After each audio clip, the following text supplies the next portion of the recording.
여러분, 수로보니게 지도를 한번 볼까요? 쭉 올라가면 이제 갈릴리 호수도 보이고, 그 위에 보면 두로와 시돈 보이죠. 저 두로와 시돈이 베니게, 그 당시에 베니게 땅이에요. 또는 보니게. 그래서 수로보니게라고 하면, 수로는 수리아, 수로, 보니게는 페니키아를 말해요. 그래서 수로보니게는 사람 이름이 아니라 그 지역에 사는 어떤 여인, 이렇게 우리가 알 수 있습니다. 근데 성경을 읽다 보면 여러분 그렇지 않습니까? 예수님의 지혜에 대해서 놀랄 때가 있나요, 없나요? 저는 개인적으로는 죄 없는 자가 돌로 치라, 이런 말씀, 또는 가이사의 것은 가이사에게, 하나님의 것은 하나님께 드리라, 오른뺨을 맞거든 왼뺨도 돌려대라, 이런 말씀들이 굉장히 놀라운 말씀이다, 이렇게 생각을 합니다. 그런데요, 예수님도 누군가의 말에 놀라워한 때가 있었던 것 같아요. 그 예가 백부장의 믿음이죠. 백부장의 사랑하는 종이 병들어서 예수님에게 고쳐달라고 사람을 보냈습니다. 예수님이 그래 알았다고 가려고 하는데 또 사람을 보내서 뭐라고 하죠? 백부장이, 주님 안 오셔도 됩니다. 저도 군인인데 부하가 있는데 부하에게 이렇게 하라고 하면 이렇게 하고 저렇게 하라고 명령하면 저렇게 합니다. 명령만 하십시오. 그 종이 나았다고 명령만 하고 말씀만 하십시오. 그러면 나을 것입니다. 예수님이 그 말을 듣고, 야, 이스라엘 땅에서 이만한 믿음을 보지 못했다, 놀라워하셔요. 그런 것처럼 오늘 본문 수로보니게 여인의 말에 대해서, 이 지금 우리가 마가복음을 읽었지만 마태복음에도 이 내용이 똑같이 나와요. 예수님께서 내 믿음이 크도다, 백부장에게 하신 말씀과 비슷하게 내 믿음이 크다, 이렇게 놀라시는 장면이 등장합니다. 여러분, 이런 것을 배경으로 오늘 본문인 마가복음 7장의 내용을 보면 수로보니게 여인은 자기 딸을 고쳐달라고 예수님을 찾아옵니다. 자식이 아픈 것을 지켜보는 어머니의 마음을 예수님이 아실 것 같아요, 모르실 것 같아요? 아시겠죠. 그런데도 이상한 말씀을 하시지 않나요? 빵을 개에게 던져주는 법이 없다, 거절하시는 듯한 말씀을 하시지 않습니까? 그 여인의 마음을 잘 아시는 예수님께서 왜 이렇게 말씀하실까? 네, 눈여겨볼 것은 예수님이 치유를 하긴 하시는데 거절로부터 치유를 하신다는 거예요. 이상하죠? 무슨 말인지? 치유를 하시면 오케이 하고 치유하셔야 되는데 아니 하고 치유하신다는 거예요. 치유의 출발이 거절이라는 것, 눈여겨보십시오. 왜 거절하실까요, 여러분? 우리 27절을 먼저 한번 읽어볼게요. 예수께서 그 여자에게 말씀하셨다. 자녀들을 먼저 배불리 먹여야 한다. 자녀들이 먹을 빵을 집어서 개들에게 던져주는 것은 옳지 않다. 여기서 자녀들은 이스라엘 백성을 말하고요, 개들은 이방인을 말합니다. 유대인들은 이방인들을 개라고 얘기했습니다. 이방인들은 윤리적으로 타락했다, 이렇게 본 거예요. 율법도 없는 그런 무질서한 사람들이 이방인이다, 이렇게 유대인들은 불렀습니다. 그럼 이 말은 이방인 여자여 너에게 줄 빵이 없다, 고쳐주지 않을 거다, 이런 맥락이거든요. 근데 거절로 치유가 시작된 것입니다. 거절인데 왜 치유의 시작이라고 하는가? 굉장히 극적입니다. 이 이유는 지금 얘기하지 않고 좀 나중에 말씀드리도록 하겠습니다. 여러분 궁금하신가요? 궁금하면 잘 들으세요. 왜 500원이 나와요? 궁금하면 잘 들으세요. 그 코미디언 저도 알고 있습니다. 개라고 하는 말이 예수님의 입에서 나왔다는 것 자체가 좀 심한 거 아닌가요? 여러분이 예수님께 왔어요. 개에게는 그 건덕지가 없어, 저리로 가. 그럼 여러분 마음이 어떨 것 같아요? 감당할 수 있겠습니까? 다시 한번 무릎 꿇고 간구하겠습니까? 여인은 포기할 만한데 그렇게 안 했어요. 부스러기라도 좀 주세요. 부스러기라도. 개도 주인의 상에서 자녀가 먹고 남은 그 상에서 떨어진 부스러기는 주워 먹을 수 있잖아요.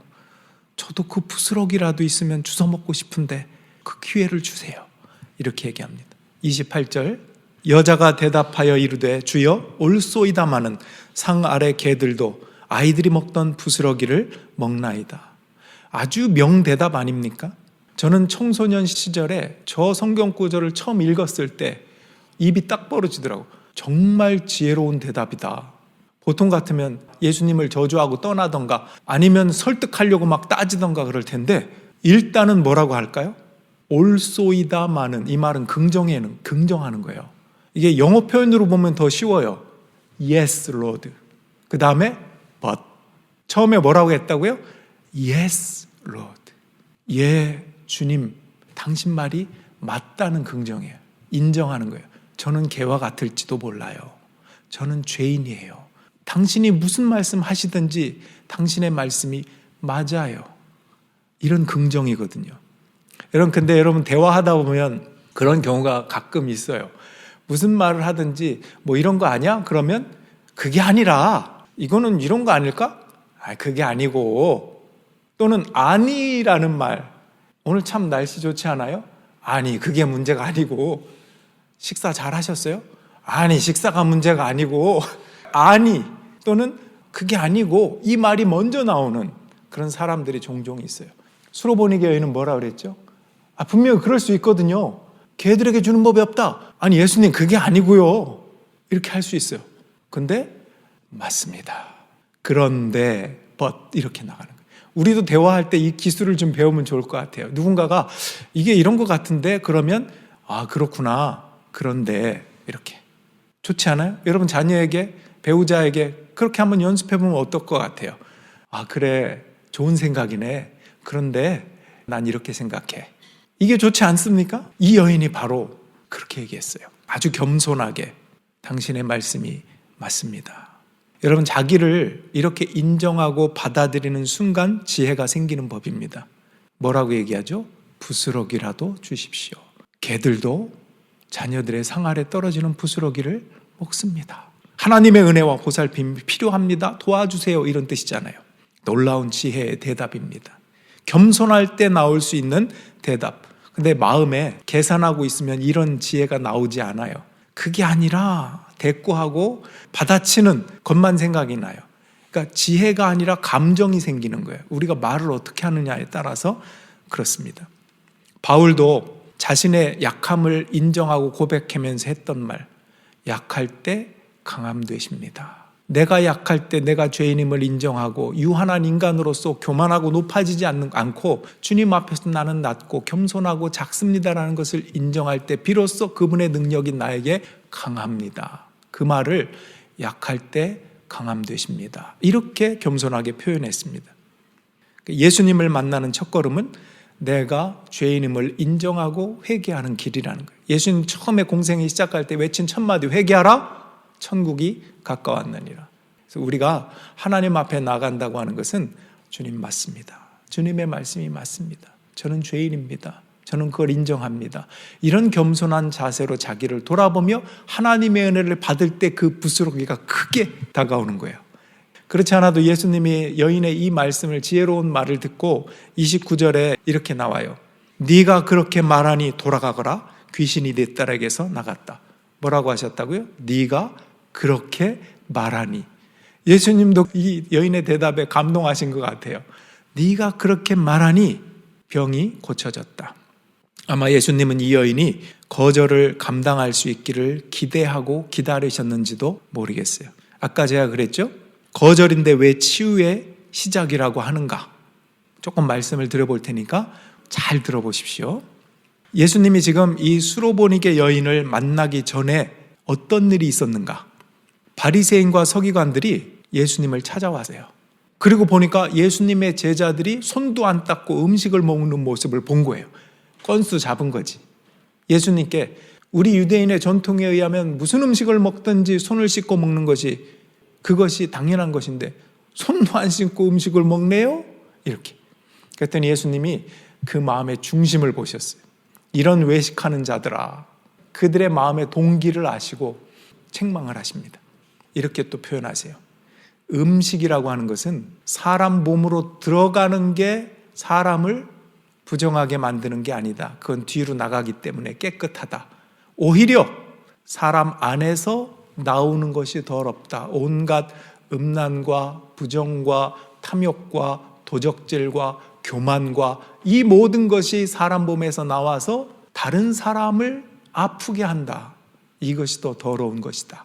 다시 한번, 안으로 들어가는 음식들이 더러운 게 아니라 오히려 안에서 나오는 악독한 인간의 모든 것들이 더 더럽다. 이 말씀을 통해서 너희들이 외식하면서 제자들이 손 안 닦고 먹었다고 더럽다고 말하는 거 뭐가 진짜 더러운 거냐라고 책망하신 거예요. 그리고 나서 모든 음식은 깨끗하다 하고 바로 이 말씀이 나와요. 수로보니게 여인 이야기. 마가복음도 그렇고요, 마태복음도 그래요. 여러분, 제가 방금 모든 음식이 깨끗하다 하고 수로보니게 여인 이야기가 나옵니다 했을 때 여러분이 혹시 생각나는 다른 성경 내용 없습니까? 사도행전 10장 고넬료 보세요. 베드로에게 환상이 나타납니다. 하늘에서 음식 보따리가 내려오는데 그릇 안에 열어보니까 어휴, 도저히 먹어서는 안 되는 부정한 음식이 가득 들어있는 거예요. 근데 하늘에서 음성이 들리기를 받아 먹어라. 아이고, 이거 부정한 음식을 어찌 먹습니까? 그랬더니 하나님이 다시 한번 받아 먹어라. 아니, 어찌 더러운 걸 제가 먹을 수 있습니까? 우리 선조도 그렇고 지금까지 전혀 먹지 않았던 음식인데 어떻게 이걸 먹으라고 하십니까? 그랬더니 세 번째로 받아 먹어라. 내가 깨끗하다고 한 것을 왜 네가 더럽다고 하느냐? 그리고 나서 바로 고넬료 사건이 나와요. 고넬료는 이방인이거든요. 그때만 해도 이방인들은 개라고 그랬죠. 유대인들 입장에서는. 그래서 복음을 전하지 않아도 되는 사람들이라고 취급한 거예요. 그런데 하나님께서는 이 환상을 통해서 이방인들도 복음을 받아들여야 하는 하나님의 자녀다라는 것을 가르쳐 준 거예요. 이방인도 사랑한다고 하는데 너희는 이방인들은 안 된다고 하느냐? 그것을 음식을 비유로 해서 말씀해 주셨어요. 그래서 베드로가 그걸 딱 깨닫고 고넬료 집까지 가서 그들에게 복음을 전하고 세례를 다 베풀어요. 하나님을 영접하는 사람들이 됩니다. 여러분, 뭔가 연관이 있지 않아요? 음식 이야기, 음식이 다 깨끗하다, 수로보니게 여인 이야기, 복음서에는. 사도행전에는 음식이 깨끗하다, 고넬료 이야기, 이렇게 등장합니다. 그래서 왜 거절로 응답을 시작하셨다고 했는가? 예수님은 큰 그림이 있었던 거예요. 예수님이 이방인을 개로 취급한 게 아니라 이방인이었던 수로보니게 여인의 겸손함과 간절한 믿음을 이끌어내신 거예요. 그러니까 응답에서 오는 믿음보다 더 귀한 믿음이 있다는 것을 알려주신 거예요. 응답이라는 결과 자체보다 응답까지 가는 과정에 있는 엄청난 침묵들, 엄청난 거절들, 그 안에서 어떻게 믿음으로 나아가고 그 안에 응답이 함께 있는가, 이것을 가르쳐 주시기 위함이라는 것입니다. 그래서 예수님은 거절을 치유의 시작으로 삼으셨다는 거예요. 이 여인이 보여준 겸손한 속에서의 믿음, 부스러기 은혜라도 내려주십시오. 부스러기가 왜 은혜가 될 수 있죠? 야외 예배 같은 때 가면 여러분 개인적으로도 이제 여름이면 날씨가 좋으니까 밖에서 뭐 바베큐도 해 먹을 수 있고 그렇잖아요. 그때 보면은 고기, 또 아이들이 먹던 과자, 음식 이런 것들 흘릴 수가 있잖아요. 상 밑으로. 그러면 누가 나타나요? 개미들이 나타나요. 근데 개미들 입장에서 생각해 보세요. 그 떨어진 거 그냥 바베큐 한 점 또는 먹다 남은 뭐 부침개 이런 거 과자 부스러기 떨어지면 개미들의 입장에서는 그게 부스러기가 아니고 우리 입장에서는 부스러기인데 개미들이 볼 때는 대박인 거예요. 쌓아놓고 먹는 거죠. 큰 양식이 됩니다. 부스러기도 크다니까요. 겸손하면, 내가 작아지면, 내가 죄인인 것을 인정하고 하나님 앞에 나아가면 하나님이 우리에게 주신 은혜는 아무리 작은 것이라고 해도 엄청난 큰 것입니다. 그걸 느껴야 되는 거예요. 우리 사순절 네 번째 주일을 맞이해서 내 기도의 제목을 돌아보세요.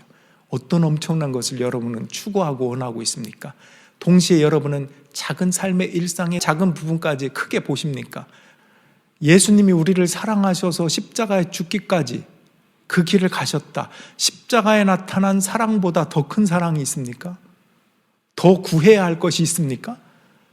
우리를 사랑하신다고 하는데 그 사랑받은 우리가 그게 부족해서 그거보다는 좀 더 큰 걸 주세요 할 만한 게 있냐고요.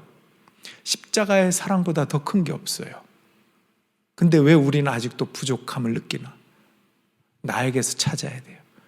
내가 이렇게 욕망이, 내 욕심이, 내 교만이, 내가 주님 앞에서도 아직 낮아지지 않은, 부스러기를 크게 보지 못하는 그 마음, 내 영성은 무엇일까? 내가 어디에 내 믿음이 있는 걸까? 이런 것들을 하나님 앞에 기도하면서 발견해 나가는 사순절 네 번째 주간, 이 주간이 되기를 원합니다. 여러분, 예수님은 제자들에게 뭐라고 하셨어요? 너희는 가서 모든 족속으로 제자를 삼아 복음을 전하라고 하신 거예요. 모든 족속 안엔 이방인이 다 포함되죠. 이방인도 내 자녀라는 것을, 모든 게 깨끗한 거야 하면서 그 비유를 통하여 이방인까지도 품으시는 그 예수님이에요. 그분은 큰 분이십니다.